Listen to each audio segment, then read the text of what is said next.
तो आप थोड़ा सा ये बताओ टैक्स भरने का फ़ायदे क्या होता है, सो लोगों को लगे कि यार टैक्स भरना चाहिए। ये सरकार जनरली REC और NHAI दो कंपनियों के बॉन्ड्स इशू करती है। तो गवर्नमेंट अगली साल मेरे पास कोई नोटिस नहीं आएगा कि आपने ये 50 लाख रुपए तो दिखाया ही नहीं या फिर इसका टैक्स तो भरा ही नहीं। इस समय सरकार ने दो स्कीम लॉन्च की हुई हैं। ठीक है। एक ओल्ड रिजीम कहलाती है, एक न्यू रिजीम कहलाती है। ठीक। तो होम लोन में लेने के फ़ायदे क्या होते हैं in terms of tax deductions?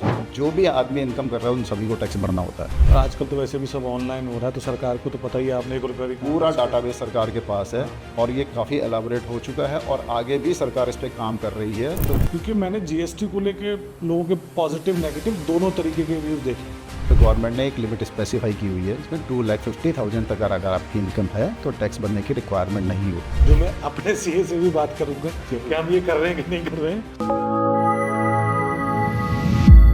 जय भूमि जय भारत। टैक्स कितना दिया जाए, कहाँ से बचाया जाए, घर खरीद रहा हूँ कैपिटल गेन्स टैक्स ना लग जाए यार, बेचा है अभी नया खरीद लूँ, ऐसे बहुत सारे सवाल और उनके जवाब बहुत कन्फ्यूज़न क्रिएट कर देते हैं।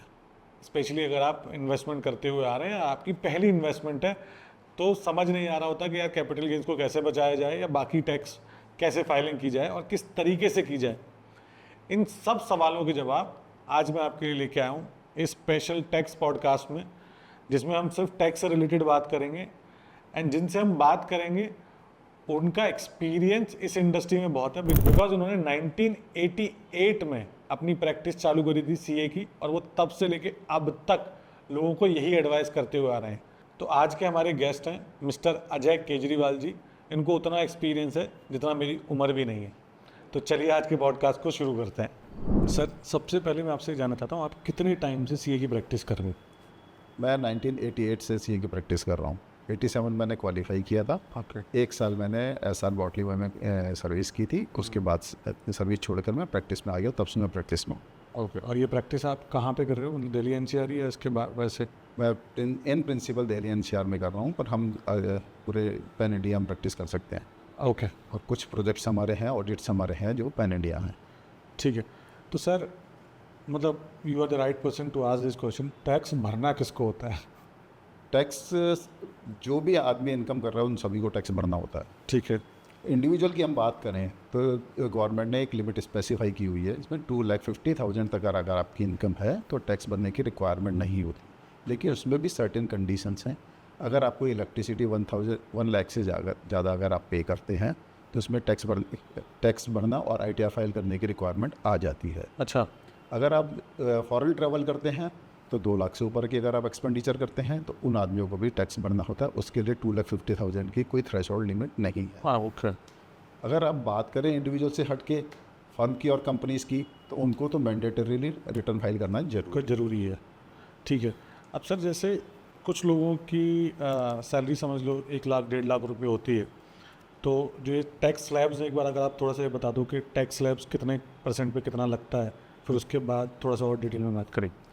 इस समय सरकार ने 2 स्कीम लॉन्च की हुई हैं। ठीक है। एक ओल्ड रिजीम कहलाती है, एक न्यू रिजीम कहलाती है। ठीक है। ओल्ड रिजीम के अंदर 0 से 2.5 लाख रुपए तक कोई टैक्स नहीं लगता।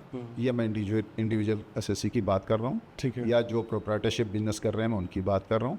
और 2.5 लाख से लेके 5 लाख तक 5% टैक्स लगता है। 5 लाख से 10 लाख तक 20% टैक्स लगता है और 10 लाख से ऊपर 30% टैक्स लगता है। अगर हम न्यू रिजीम में जाते हैं तो न्यू रिजीम में जाने का एक फ़ायदा भी है, एक छोटा सा नुकसान भी है। फ़ायदा ये है कि 0 से लेके 3 लाख तक कोई टैक्स नहीं लगता। 3 से लेके 6 लाख रुपए तक 5% टैक्स लगता है। 6 से 9 लाख तक 10% टैक्स लगता है। 9 से 12 लाख तक 15% टैक्स लगता है। 12 लाख से 15 लाख तक 20% टैक्स लगता है। 15 लाख से ऊपर एक ही स्लैब है, 30% टैक्स लगता है। ओके। लेकिन उसमें कोई डिडक्शंस नहीं मिलते हैं। ओल्ड रिजीम में कुछ डिडक्शंस मिलते हैं, like LIC, PPF, education, NPS में कंट्रीब्यूशन, हाउसिंग लोन पर इंटरेस्ट की पेमेंट के डिडक्शंस मिलते हैं, वो न्यू रिजीम में नहीं मिलते। ठीक है। सर, हाउसिंग के बारे में थोड़ा बाद में चलेंगे। पहले आपने जो हाउसिंग से पहले जितनी भी चीज़ें बताई हैं, थोड़ा सा इनको एक्सप्लेन कर दो कि इस मतलब डिडक्शन किस हिसाब से मिलते हैं, इसमें क्या चीज़, किस बेसिस पर डिडक्शन मिलते हैं? डिडक्शंस कुछ इन्वेस्टमेंट्स या पेमेंट्स के बेस पे मिलते हैं। ओके।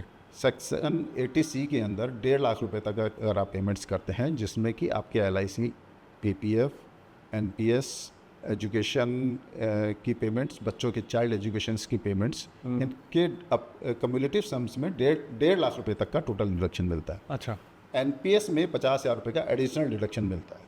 अगर आप मेडिक्लेम इंश्योरेंस कराते हैं तो उसमें अप टू 25,000 का डिडक्शन मिलता है। Okay. इसके अलावा अगर आप होम लोन की रिपेमेंट करते हैं तो उसका भी डिडक्शन 1.5 लाख के अंदर कवर होता है। ठीक है। होम लोन के इंटरेस्ट पे अलग से डिडक्शन मिलता है up to 2 lakh of rupees in case of self occupied property. ठीक है, वो एक पूरा सेगमेंट कवर करेंगे, बट उससे पहले मुझे आपसे एक चीज़ जाननी है। टैक्स आज ऑब्वियसली हम अगर एज ए कंट्री देखें तो वी नंबर वाइज हम सबसे कम टैक्स पे करते हैं। अगर हम नंबर देख लेंगे, एक 140 करोड़ में सबसे कम लोग ही टैक्स, बहुत छोटा एक तबका है जो टैक्स भरता है। करेक्ट। तो अगर ज़्यादा लोगों तक टैक्स पहुंचाना या ज़्यादा लोग टैक्स भरें, तो आप थोड़ा सा ये बताओ टैक्स भरने के फ़ायदे क्या होते हैं। सो लोगों को लगे कि यार टैक्स भरना चाहिए, वरना ज़्यादातर लोगों को पता ही नहीं है कि फ़ायदे क्या हैं। टैक्स भरने के 3 फ़ायदे हैं। ठीक है। सबसे पहला तो कि आप अपना टर्म इंश्योरेंस करा सकते हैं। जब तक आप ITR फाइल नहीं करते आप अपना टर्म इंश्योरेंस नहीं करा सकते। ITR के बेस पे ही टर्म इंश्योरेंस की कैलकुलेशन होती है। ओके। दूसरा, अगर आप लोन लेना चाहते हैं तो लोन ITR के बेस पे ही कैलकुलेट किया जाता है। आपकी कैलकुलेशन कि आप कितना लोन ले सकते हैं और किस रेट पे आपको सब्सिडाइज रेट पे लोन मिल सकता है वो ITR के बेस पे ही कैलकुलेट होता है। तीसरा, एक प्राइड ऑफ ऑनर भी होता है कि मैं एक टैक्स पेयर हूँ out of very limited persons में से। ठीक है। तो सर जैसे आपने बोला कि जब आप टैक्स फाइल करते हो और अपनी ITR फाइल करते हो उसके बेसिस पे लोन की लिमिट डिसाइड होती है। करेक्ट। तो ये अब जैसे किसी की फॉर एग्जांपल सैलरी अगर 2.5 लाख से कम है तो क्या उसको लोन मिलता ही नहीं है फिर? बहुत कम चांसेस हैं कि उनको प्रॉपर लोन मिलेगा। कोई NBFCs होती हैं वो बहुत हाई रेट पे थोट और वो भी बहुत मिनिमम अमाउंट का लोन दे सकती है। इसके अलावा ज़्यादा लोन नहीं मिल पाता। ओके। अब अगर जैसे कि जिन लोगों को लोन मिलता है, स्पेसिफिकली अगर हम होम लोन की बात करें तो होम लोन में लेने के फ़ायदे क्या होते हैं in terms of tax deductions. ठीक है, अगर किसी ने होम लोन ले लिया तो उसमें स्पेसिफिक अगर आप एक बार आप थोड़ा डिटेल में समझा दो, वो कहाँ कहाँ टैक्स डिडक्शंस ले सकते हैं। होम लोन में 2-3 जगह वो टैक्स डिडक्शन ले सकते हैं। ठीक। एक तो आप जो रिपेमेंट और प्रिंसिपल अमाउंट कर रहे हैं, साथ में आप इंटरेस्ट पे कर रहे हैं। 2 कंपोनेंट आप पे करते हैं मंथली बेसिस पे। हाँ। रिपेमेंट ऑफ होम लोन को आप सेक्शन 80C के तहत क्लेम कर सकते हैं अप टू ₹1,50,000। ठीक है। दूसरा, जो इंटरेस्ट आप पे करते हैं, अगर आपकी सेल्फ ऑक्यूपाइड प्रॉपर्टी है तो अप टू ₹2 लाख तक आप डिडक्शन ले सकते हैं। तो वहाँ काफ़ी सब्सटेंशियल अमाउंट टैक्स की सेविंग हो जाती है। हाँ। दूसरी बात, अगर आप रेंटल इनकम लेते हैं, आपने कोई भी प्रॉपर्टी परचेज की और उसके लिए लोन लिया है, उस पर आप जो इंटरेस्ट पे करते हैं तो रेंटल इनकम में 100% डिडक्शन वो मिल जाता है, 100% of the interest payment. Sir थोड़ा सा इसको एग्जांपल देके समझाऊँ। मान लीजिए आपने 10 करोड़ की एक प्रॉपर्टी खरीदी है और उस पर 2 करोड़ का लोन लिया है। ठीक है। और आपने उसको रेंट पे चढ़ा दिया। आपको रेंट मिला उस पर 1 करोड़ रुपये साल का और आपने इंटरेस्ट दिया 20 लाख का। तो आप 1 करोड़ में से 20 लाख रुपए का पूरा डिडक्शन क्लेम करेंगे। 80 लाख पे ही आपका टैक्स जाएगा। ओके। तो 20 लाख रुपए पे पूरा 100% 30% के स्लैब में आपको तो पूरा टैक्स सेव हो जाता है। वाह, ये बहुत बड़ा बेनिफिट आपको मिल सकता है। सर जैसे हम होम लोन की बात कर ही रहे हैं, थोड़ा सा ये और भी बता दो कि टैक्स सेविंग के और क्या क्या ऑप्शन होते हैं जिस तरीके से टैक्स सेव किया जा सकता है। टैक्स सेविंग के लिए सरकार ने कुछ सेक्शंस स्पेसिफाई की हुई हैं, जिसमें मेजरली 80C है जिसमें 1.5 लाख का डिडक्शन मिलता है। 80D है जिसमें आपको मेडिक्लेम का डिडक्शन मिलता है। अगर आप कोई अच्छी इंस्टीट्यूशंस को डोनेशंस देते हैं और उन्होंने रजिस्ट्रेशन करा रखा है तो आपको डोनेशंस पे भी डिडक्शन मिल जाता है। इन प्रिंसिपल ये डिडक्शन मिल जाते हैं, प्लस होम लोन इंटरेस्ट का भी आपको टैक्स बेनिफिट मिल जाता है। ठीक। जैसे अभी आपने बोला कि इंस्टीट्यूशंस को अगर आप चैरिटी दे रहे हो उसमें, तो वो किस बेसिस पे कैलकुलेट होता है? समझ लो मैंने 5 लाख रुपए किसी को डोनेट किए तो वो पूरा 5 लाख रुपए डिडक्शन में चला जाएगा या कुछ उसमें भी कुछ मतलब गवर्नमेंट ने बना रखा है अपना? उसमें 2 स्लैब बना रखे हैं गवर्नमेंट में।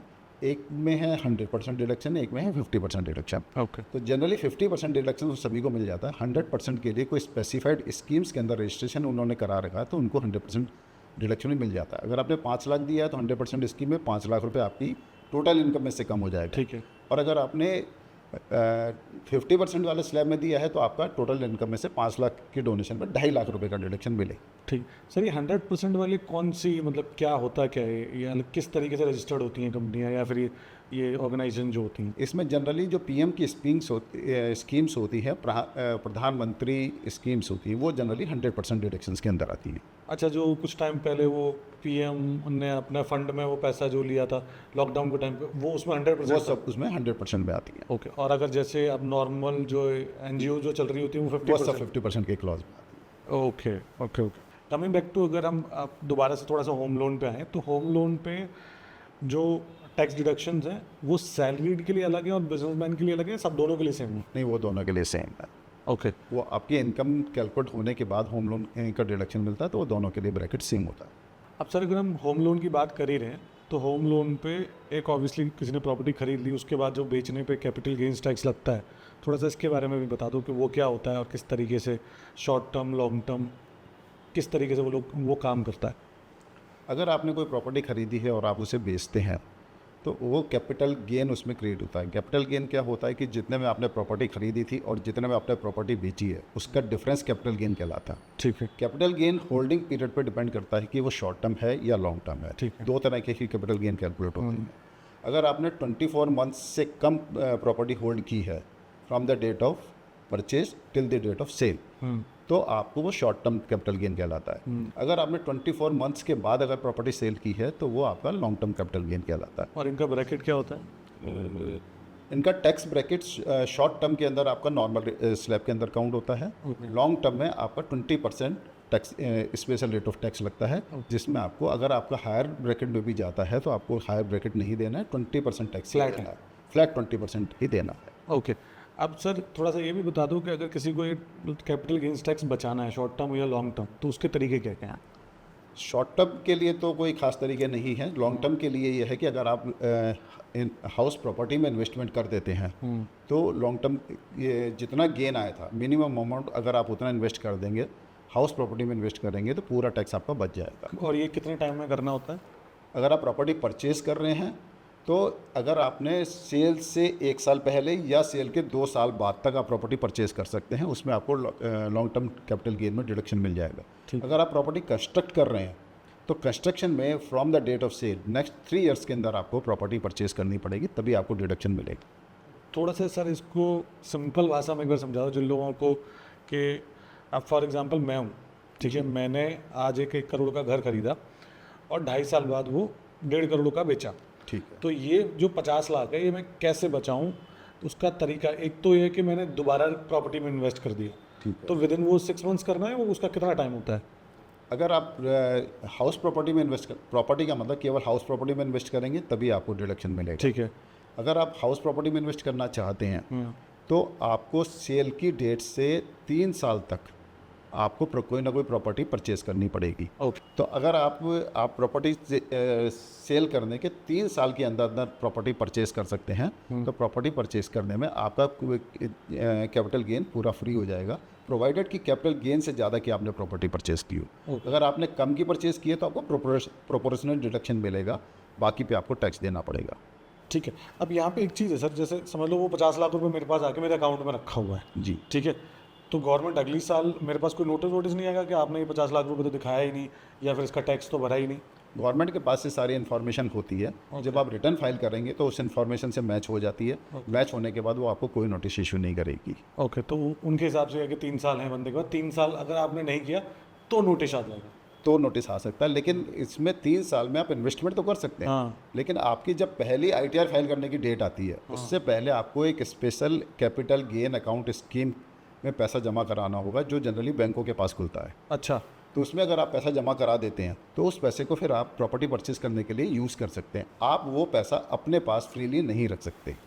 उस केस में गवर्नमेंट ये मानती है कि आपने टाइमली इन्वेस्टमेंट नहीं की है। ITR ड्यू डेट से पहले आप पैसा उसमें जमा करा दीजिए। जब भी आप परचेज करते हैं, तो वहाँ से आप पेमेंट कर दीजिए, तो आपकी कंप्लायंस पूरी हो जाती है। और इसके लिए अलग अकाउंट मतलब बैंक में जाके खुलवाना पड़ता है, आपका अकाउंट का एक्सटेंशन बन जाता है? नहीं, वो अलग से अकाउंट खुलता है। वो 2 टाइप के अकाउंट खुल सकते हैं, या तो सेविंग बैंक हो सकता है या FDR की शेप में भी ले सकते हैं, वो आपकी चॉइस है। सर ये FDR थोड़ा समझाएंगे क्या है? Fixed deposit receipts. ओके। अगर आप जो भी पैसा जमा कराना चाहते हैं और आपको लगता है कि मैं 2 साल तक नहीं अभी यूज़ कर पाऊंगा, या मेरी पेमेंट की डेट 2 साल के बाद है बट 3 साल के अंदर अंदर है, हाँ। तो आप 2 साल के लिए FDR बनाएंगे, तो उसमें आपको थोड़ा इंटरेस्ट ज़्यादा मिल जाएगा। अच्छा। सेविंग में रखेंगे तो इंटरेस्ट कम मिलेगा। ओके। सर जैसे आपने अभी बताया कि कैपिटल गेन्स में दूसरी प्रॉपर्टी लेने के अलावा भी कोई तरीके हैं जिसमें कि इंसान अपना कैपिटल गेन्स बचा सकता है? प्रॉपर्टी गेन टैक्स बचाने के लिए आप एक तो प्रॉपर्टी परचेज कर सकते हैं, दूसरी ऑप्शन ये होती है कि आप बॉन्ड्स में इन्वेस्टमेंट कर सकते हैं। सरकार बॉन्ड्स इसके लिए स्पेसिफिक बॉन्ड इशू करती है जो कि 54 EC के अंदर सेक्शन के अंदर आते हैं। उसमें 50 लाख रुपए तक की इन्वेस्टमेंट आप कर सकते हैं जिस पे टैक्स डिडक्शन मिल जाता है। लेकिन ये within 6 months from the date of sale आपको इन्वेस्टमेंट करना जरूरी है, उसके बाद वो डिडक्शन नहीं मिलता है। ओके, और ये भी कोई किस तरीके के बॉन्ड्स होते हैं थोड़ा सा आप बताएंगे? ये सरकार जनरली REC और NHAI 2 कंपनियों के बॉन्ड्स इशू करती है जिस पे आपको 5% से 5.25% के आसपास इंटरेस्ट भी मिलता है। और ये 5 साल के लिए आपको इसमें पैसा इन्वेस्ट करना पड़ता है। अच्छा, लॉक इन 5 साल? Lock in 5 years. Okay sir, एक और बात बताओ, जैसे अब रियल एस्टेट में क्या है, रेजिडेंशियल, कमर्शियल, इंडस्ट्रियल, इतने मल्टीपल फैक्टर्स हैं, तो उसमें जो टैक्स बचाने के तरीके सब में जो बचता है वो सेम बचता है, सबके अलग अलग हैं कि कमर्शियल आपने खरीदी तो अलग है, इंडस्ट्रियल है तो अलग है?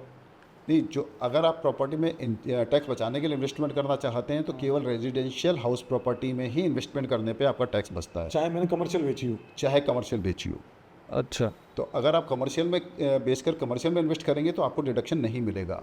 इन्वेस्टमेंट आपको रेजिडेंशियल हाउस प्रॉपर्टी में ही करनी पड़ेगी, तभी आपको डिडक्शन के लिए आप एलिजिबल बनते हैं। अच्छा, और अगर आप रेजिडेंशियल हाउस के अलावा कोई भी प्रॉपर्टी बेचते हैं लाइक कमर्शियल, इंडस्ट्रियल, गोल्ड या एनी अदर असेट्स, तो आपके पास एक सर्टेन कंडीशंस आती है कि आप एक प्रॉपर्टी से ज़्यादा ओन करते हैं तो दूसरी तो परचेज कर सकते हैं, लेकिन 2 ओन करते हैं तो वो रेजिडेंशियल हाउस प्रॉपर्टी में भी डिडक्शन नहीं मिलता है। इस बात का आपको विशेष ख्याल रखना चाहिए रेजिडेंशियल हाउस प्रॉपर्टी में इन्वेस्टमेंट करते हुए कि कैपिटल गेन का बेनिफिट मुझे चाहिए या नहीं चाहिए, इस बात का विशेष ध्यान रखना पड़ेगा। अब अगर सर मेरे पास 2 प्रॉपर्टी ऑलरेडी हैं तो फिर मैं अपना टैक्स कैसे बचाऊंगा? तो उस केस में आप रेजिडेंशियल हाउस प्रॉपर्टी में इन्वेस्ट करके भी टैक्स नहीं बचा पाएंगे। उसके लिए उस केस में आपको बॉन्ड ही एक ऑप्शन है, और बॉन्ड में भी एक लिमिट है कि आप 50 लाख तक ही इन्वेस्ट कर सकते हैं। इसके अलावा आपको टैक्स बेनिफिट नहीं मिल पाएगा। फिर कोई तरीका ही नहीं है? फिर कोई तरीका नहीं, फिर आपको सिंपल टैक्स ही पे करना पड़ेगा। अच्छा, ओके, ठीक है। सर एक और चीज़ के बारे में थोड़ा सा बताओ, being in the real estate industry, TDS के लोगों को बहुत कुछ पता नहीं है। TDS पहले तो होता क्या है आप ये बताओ, और प्रॉपर्टी पे किस अमाउंट की प्रॉपर्टी पे कितना TDS जाता है और वो कब भरना होता है, कैसे भरना होता है, थोड़ा सा इसके बारे में बात करता है। जब भी आप प्रॉपर्टी परचेज करते हैं तो बायर को TDS काटना होता है 1% of the total payment due. Okay, जब भी आप पेमेंट करते हो उस पर 1% TDS काट करके आप पे करेंगे और TDS सरकार के खाते में जमा कराएंगे। लेकिन ये 1% कब लागू होता है? जब आप 50 लाख से ज़्यादा की प्रॉपर्टी खरीदते हैं तभी ये लागू होता है। अगर 50 लाख से नीचे की अगर आप प्रॉपर्टी परचेज करते हैं तो इस पर TDS का कोई इम्प्लीकेशन नहीं आता। ठीक है। बाय दी वे अगर आप TDS काटना भूल जाते हैं, जमा कराना भूल जाते हैं, तो आपके पास TDS की लाइबिलिटी भी आ सकती है और उस पर आपको इंटरेस्ट प्लस पेनल्टी भी पे करना पड़ सकता है। तो जब भी आप 50 लाख से ऊपर की प्रॉपर्टी खरीदें तो अपने फाइनेंशियल कंसल्टेंट या CA या किसी भी फाइनेंशियल एडवाइज़र से ज़रूर बात करें कि TDS पे कर, कि TDS इस प्रॉपर्टी में हमारी TDS की कोई रिक्वायरमेंट तो नहीं है या कोई लाइबिलिटी तो नहीं है। ठीक। अगर ये मिस हो जाता है सर, किस तरीके की पेनल्टीज होती हैं इसमें? तो उसमें आपको TDS भी जमा कराना पड़ सकता है, इंटरेस्ट प्लस पेनल्टी भी जमा करानी पड़ेगी। कुछ इंटरेस्ट 1% पर मंथ के हिसाब से आपको लगेगा, ओके, जब तक कि आप उसको पे नहीं करेंगे। ठीक है। प्लस पेनल्टी भी लग सकती है। Penalty depends upon the intention to evade और नॉट टू इवेट। वो आपको जस्टिफाई करना होता है at the time of issue of penalty notice. तो सर अब थोड़ा सा रियल एस्टेट में एक और चीज़ आती है जिसको हम बोलते हैं GST अंडर कंस्ट्रक्शन। अगर प्रॉपर्टी आप ले रहे हो तो थोड़ा GST किस सेगमेंट में कितनी लगती है, इसके बारे में भी थोड़ा सा बता। GST सर अफोर्डेबल अगर प्रॉपर्टी है तो उसमें 1% लगता है, और अगर रेजिडेंशियल है तो उसमें 5% लगता है, जो कि नॉन अफोर्डेबल सेगमेंट में आती हैं, और इंडस्ट्रियल और कमर्शियल के अंदर आपका 12% GST लगता है। तो सर जैसे आपने बोला अफोर्डेबल में 1% लगती है, तो अफोर्डेबल का मतलब क्या होता है? अफोर्डेबल पे एक सरकार की स्कीम है जिसमें उसको रजिस्ट्रेशन कराना होता है। जनरली दीनदयाल योजना के नाम से हम इसको जानते हैं। अगर आप उसमें रजिस्टर्ड कराते हैं तभी अफोर्डेबल का सर्टिफिकेट मिलता है, उसके बेस पे आपको GST 1% लगता है। अगर आपने रजिस्ट्रेशन नहीं कराया है तो वो अफोर्डेबल स्कीम में काउंट नहीं होता और उसमें आपके नॉर्मल स्लैब में चला जाता है। तो बेसिकली बिल्डर के पास ये इसका रजिस्ट्रेशन नंबर होना चाहिए, बहुत ज़रूरी है अगर उसने रजिस्ट्रेशन करा रखा है। सर जब टैक्स की बात कर ही रहे हैं और हम सारी हाउसिंग लोन और इन सब पे बात कर रहे हैं, तो मेल्स एंड फीमेल्स में क्या इसमें भी कुछ डिफरेंस है कि किसी के लिए कम है, किसी के लिए ज़्यादा है? क्योंकि जीएस मतलब बाकी चीज़ों में होता है, यहाँ पे क्या है, यहाँ पे क्या सिनेरियो है? यहाँ पे स्टैम्प ड्यूटी में फ़र्क आता है। स्टैम्प ड्यूटी आपकी जब प्रॉपर्टी परचेज करते हैं उस टाइम पे रजिस्ट्रेशन चार्जेस के रूप में लगती है। ठीक है। दिल्ली की अगर मैं बात करूँ तो दिल्ली में मैन को 7% स्टैम्प ड्यूटी देनी होती है, वुमेन को 5% देनी होती है। लेकिन अगर आप जॉइंटली मिलकर कराते हैं तो 6% स्टैम्प ड्यूटी होती है। Okay. तो आप कह सकते हैं कि मैन और वुमेन के केस में 2% की स्टैम्प ड्यूटी का सेविंग आ जाता है। अदर स्टेट्स में थोड़ा ये वेरी कर सकता है। तो सर नॉर्मली जब हम टैक्स की बात करते हैं या फिर बाकी चीज़ों में जैसे, तो लड़कियों को थोड़ा एक डिस्काउंट मिलता है स्पेशली। तो टैक्सिंग में या रियल एस्टेट से रिलेटेड कहाँ कहाँ है जहाँ पे लड़कियों को डिस्काउंट मिलता है? सर बेसिकली लड़कियों को फ़ायदा मिलता है स्टैम्प ड्यूटी पेमेंट में। जब आप प्रॉपर्टी परचेज करते हैं तो एक रजिस्ट्रेशन कराना होता है सब रजिस्ट्रार के यहाँ, वहाँ स्टैम्प ड्यूटी पे करनी होती है। Stamp duty plus registration charge, दो तरह के हमें पेमेंट करनी होती है। रजिस्ट्रेशन चार्ज फिक्स है 1%। स्टैम्प ड्यूटी मैन के केस में 6% पे करनी होती है, वुमेन के केस में 4% पे करनी होती है, और जॉइंटली अगर आप कराते हैं तो 5% पे करनी होती है। तो आप कह सकते हैं कि वुमेन को 2% का स्टैम्प ड्यूटी में डिस्काउंट मिल जाता है। ओके। एंड टैक्स में भी जैसे आपने जो बताया था कि 1.5 लाख और 2 लाख वाला, उसमें भी कुछ अलग है? वो सबके लिए सेम? वो सबके लिए सेम है, उसमें कोई चीज़ नहीं आता। ओके। अब सर इसमें एक और चीज़ है, जैसे जब लोग रेंट पे रह रहे होते हैं तो जो कुछ HRA या जो सरकारी में जो बोलते हैं, तो वो क्या उसमें किस तरीके से सेविंग होती है? रेंट में क्या है, मतलब उसमें भी सेम है या फिर उसमें अलग होता है? उसमें सर ऐसा होता है कि जब आपको HRA कंपनी पे करती है, यानी कि आप अपने मकान को किराए पर लेकर के यूज़ कर सकते हैं। HRA is a part of your package of salary. ठीक है। तो आप जितना रेंट पे करते हैं उसकी एक कैलकुलेशन होती है रूल 2A के अंदर सेक्शन 1013A में। उसके बेस पे आपको एक डिडक्शन मिल जाता है। उसमें डिडक्शन 3 क्लॉज देखे जाते हैं। ठीक है। कि जो भी HRA आपको मिला है उसका 50% इन case of Delhi, Bombay, Chennai, Calcutta, 40% of this salary. आप एक क्लॉज होता है, दूसरा क्लॉज होता है HRA रिसीव्ड, थर्ड क्लॉज होता है 10% rent paid in excess of 10% of salary. इन तीनों क्लॉज में जो सबसे कम होता है वो आपको एक डिडक्शन के तौर पे मिल जाता है, तो वहाँ आपकी टैक्स सेविंग हो जाती है। ओके। थोड़ा सा सर अगर मैं एग्जांपल से बात करूँ, समझ लो मेरी सैलरी है 50,000 रुपये जी और मैं 20,000 रुपये का रेंट पे कर रहा हूँ। जी ठीक है। तो मैं एक 5 लाख वाले ऊपर वाले टैक्स स्लैब में आ गया। जी ठीक है। तो जो मेरा जो रेंट है 20,000 रुपये, यानी कि 2,40,000 रुपये जो मैं रेंट भर रहा हूँ सालाना, इसमें मुझे कितना टैक्स रिबेट मिलेगी या फिर क्या क्या क्या होता है इसमें? इसमें हम तीनों क्लॉज अप्लाई करेंगे। ठीक है। जब 50,000 रुपये सैलरी है तो यानी 25,000 रुपये तक 50% तक, अगर आप दिल्ली, मुंबई, कलकत्ता में रहते हैं, महानगर में रहते हैं, तो 50% का क्लॉज अप्लाई होगा। ठीक है। यानी आपको 6 लाख में से एनुअल इनकम हम निकाल दो, 6 लाख में 3 लाख रुपए का क्लॉज आएगा। दूसरे में आपका आएगा HRA रिसीव्ड। कंपनी ने HRA आपको उस 50,000 में कितना दिया है, हम मान लेते हैं उन्होंने करीब 10,000 आपको HRA पर मंथ दिया है। ठीक। यानी 1,20,000 का क्लॉज आ गया। थर्ड क्लॉज में rent paid in excess of 10% of salary. 10% of salary आपके 60,000, आपने रेंट पे किया 2,40,000, यानी 1,80,000 रुपये आपने 10% से ज़्यादा पे किया। तो लीस्ट ऑफ दीज इज 1,20,000, वो आपको डिडक्शन मिलेगा। तो लीस्ट 1,20,000 हो गया। 1,20,000 क्लॉज बी में आया तो वो आपके इनकम में से लेस हो जाएगा, उस पर आपकी टैक्स सेविंग हो जाएगी। ओके। ठीक है। अब एक सर जब मैं रिसर्च कर रहा था अपनी के टैक्स पे पॉडकास्ट करने से पहले, तो एक टर्म निकल के आया CII। यस। ठीक है। ये क्या होता है, क्योंकि ये मुझे भी नहीं पता, थोड़ा सा इसके बारे में थोड़ा डिटेल में बताओ कि होता क्या है और इसका इम्प्लीकेशंस क्या होते हैं कि इंसान की लाइफ। CII की फुल फॉर्म है कॉस्ट इन्फ्लेशन इंडेक्स। ठीक है। जब भी आप कोई प्रॉपर्टी सेल करते हैं और अगर आपकी प्रॉपर्टी आपने 24 महीने से ज़्यादा होल्ड की हुई है तो लॉन्ग टर्म कैपिटल गेन कहलाता है। ठीक है। उस केस में सरकार आपको एक स्पेशल इंसेंटिव देती है या डिडक्शंस देती है कि अगर आपने प्रॉपर्टी 2001 में ख़रीदी थी तो उसका बेस ईयर 2001 मान करके उसको 100 रुपये वैल्यू मानी जाती है। ठीक है। और हर साल उस पर एक CII सरकार अनाउंस करती है। आज की डेट में अगर मैं फाइनेंशियल ईयर 2023 एंड 24 की बात करूं तो वो 348 है, यानी आपने 100 रुपये उसकी प्रॉपर्टी खरीदी थी, आज वो 348 रुपये कि प्रॉपर्टी सरकार ये मान के चलेगी कि आपको 348 रुपये तक कोई टैक्स नहीं देना है। जब 348 रुपये से ऊपर बेचेंगे तो वो आपका लॉन्ग टर्म कैपिटल गेन के डेफिनेशन में जाएगा और वो आप इन्वेस्ट करके भी बचा सकते हैं या उस पर टैक्स पे कर सकते हैं। सो बेसिकली इन्फ्लेशन एडजस्ट हो जाता है। बेसिकली इन्फ्लेशन एडजस्टमेंट है, ये सरकार की तरफ से एक इंसेंटिव है। ओके, ठीक है सर। जैसे मोस्टली हमने सारा चीज़ें बेसिक लेवल पे कवर कर ली हैं, बिकॉज डिटेल में तो वील नीड 1-1.5 घंटा अभी लोगों के लिए, बिकॉज ये पहला पॉडकास्ट है तो मैं बहुत ज़्यादा डिटेल में जाना भी नहीं चाहता। लेकिन फिर भी मैं आपसे एक सवाल पूछना चाहता हूँ बिफोर हम इसको रैप अप करें, कि ऐसी क्या मिस्टेक है, बिकॉज आपको इतना टाइम हो गया करते हुए, नॉर्मली लोग क्या मिस्टेक्स करते हैं while filing there income tax और कैपिटल गेन्स टैक्स, और आप उनको क्या सलाह देना चाहोगे कि यार ये सारी चीज़ें ना नहीं करनी चाहिए? उनको बेसिकली अपने फाइनेंशियल एडवाइजर या रिटर्न फाइलर्स जो भी हैं उनको प्रॉपर इनपुट्स देने चाहिए। अगर वो प्रॉपर इनपुट्स नहीं देते तो मिस्टेक होने के चांस ये बहुत प्रॉपर ज़्यादा इनपुट्स रहते क्या होते हैं सर? हैं। प्रॉपर इनपुट्स ये है कि इसके अंदर 5 हेड ऑफ इनकम्स होते हैं ठीक है। इनकम टैक्स के अंदर।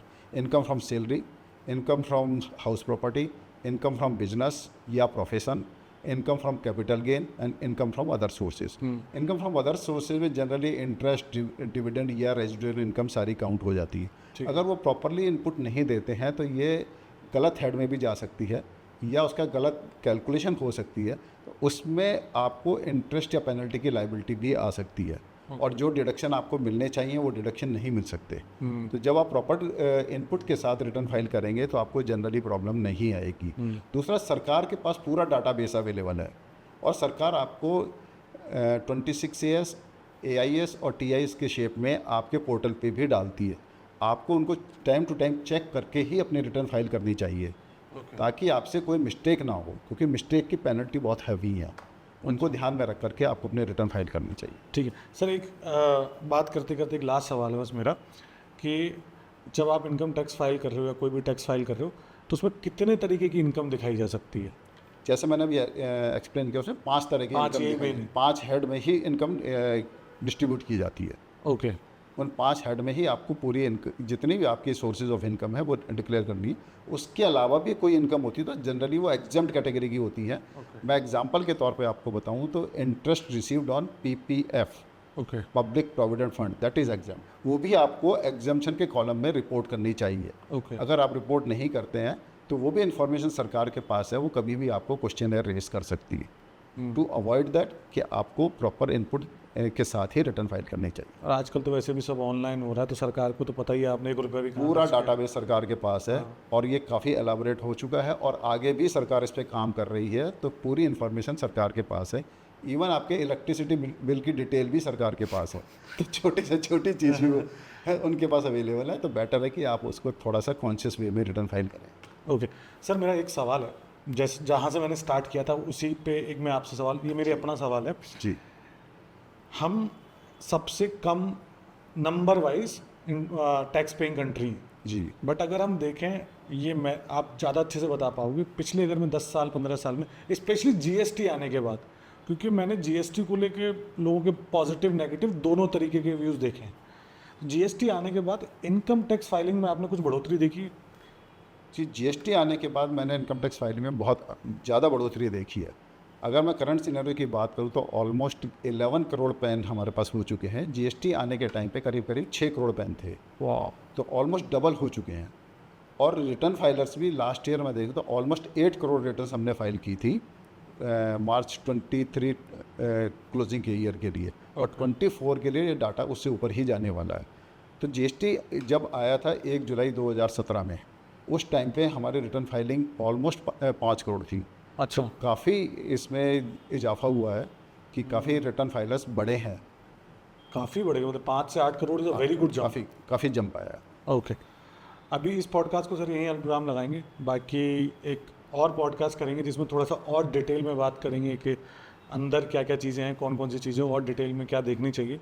अभी के लिए I want to keep it कि बेसिक इंसान, कोई जो नॉर्मल इंसान भी इसको देख रहा है उसको बेसिक समझ आ जाए, सो दैट जब हम दूसरा पॉडकास्ट करें तो इस पॉडकास्ट के बेसिस पे उसको वो भी समझ आ जाए। तो मैं अभी सिर्फ एक ही चीज़ है sir, thank you so much, आपने आज टाइम निकाला अपने इस इतने बड़े बिजी शेड्यूल से, because learning from somebody who has experience इतना सारा, तो वो मेरे लिए भी, मेरे को भी कुछ चीज़ें समझ आई हैं आज जो मैं अपने सीए से भी बात करूंगा कि हम ये कर रहे हैं कि नहीं कर रहे हैं। जी। तो thank you so much for coming on real estate jet podcast sir. Thank you very much. ये पॉडकास्ट आपको कैसा लगा ये हमें ज़रूर बताइएगा। एंड अगर आपने अभी तक चैनल को सब्सक्राइब नहीं किया है देन डू सब्सक्राइब, बिकॉज इससे हमें पता लगता है कि आपको हमारा कंटेंट अच्छा लग रहा है एंड ये हमें प्रोत्साहित करता है आने वाले टाइम में और ऐसा ही कंटेंट बनाते रहने के लिए। इसको शेयर करे बिना अपने फ्रेंड्स एंड फैमिली के मत जाइएगा। बाकी मैं आपको मिलूंगा अगली वीडियो में, तब तक के लिए हंसते रहिए, मुस्कुराते रहिए। जय भूमि, जय भारत।